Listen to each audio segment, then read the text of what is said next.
The Monday morning traffic had already crowded the downtown streets of Chicago when Nathan Hale parked his older sedan in front of the offices of Mercer and Hale Marketing.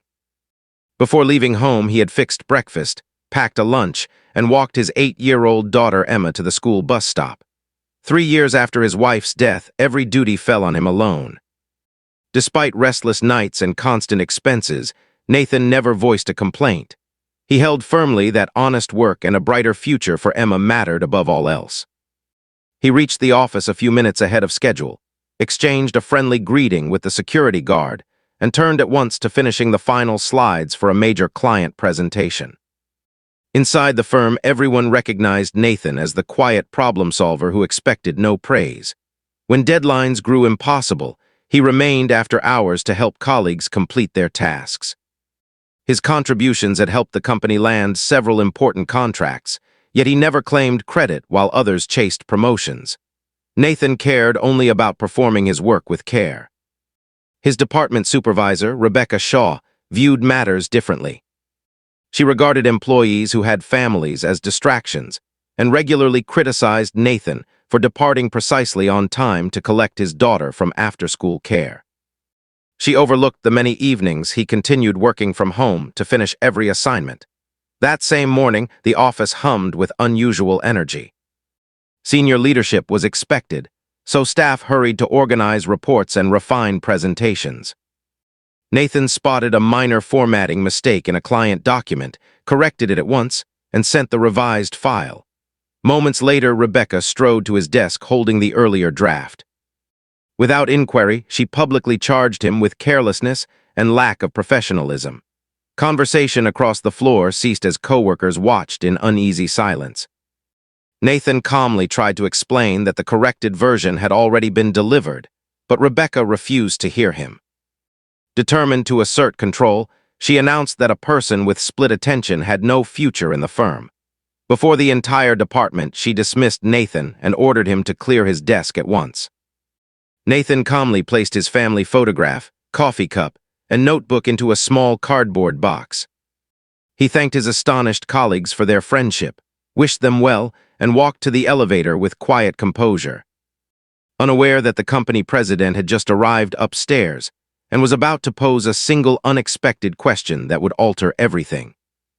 The executive conference room grew completely still as the president, Marcus Hale, set his briefcase on the table and surveyed the department heads.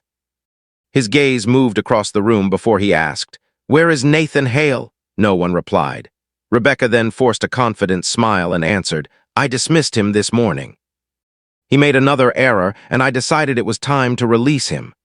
The words had scarcely left her lips when Marcus's expression shifted. The warmth left his face, replaced by disbelief. He rose slowly and fixed his eyes on Rebecca. "You dismissed Nathan without speaking to me?" he asked in a steady voice that filled the room with tension. Rebecca attempted to justify herself, claiming Nathan often left exactly at 5 and appeared distracted by his duties as a single father. She insisted she had acted for the company's good. Marcus cut her short. "Do you know why he leaves at 5? He collects his daughter and then continues working from home every evening. I have reviewed the records. He puts in longer hours than nearly anyone here." He further revealed that Nathan had personally developed the strategy that secured the firm's largest client, a contract worth millions.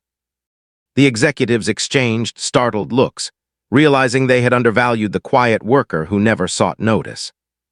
Marcus immediately directed human resources to reach Nathan before he left the building. Fortunately, Nathan still stood outside near the lobby, waiting for a taxi and wondering how he would explain the situation to his daughter.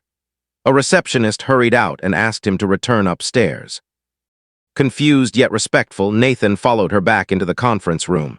As he entered, every executive rose. Marcus approached, shook his hand, and apologized. On behalf of the company, he praised Nathan's integrity, dedication, and many sacrifices as a father. Turning to Rebecca, Marcus announced that her position was ended for an unfair and hasty decision made without proper review.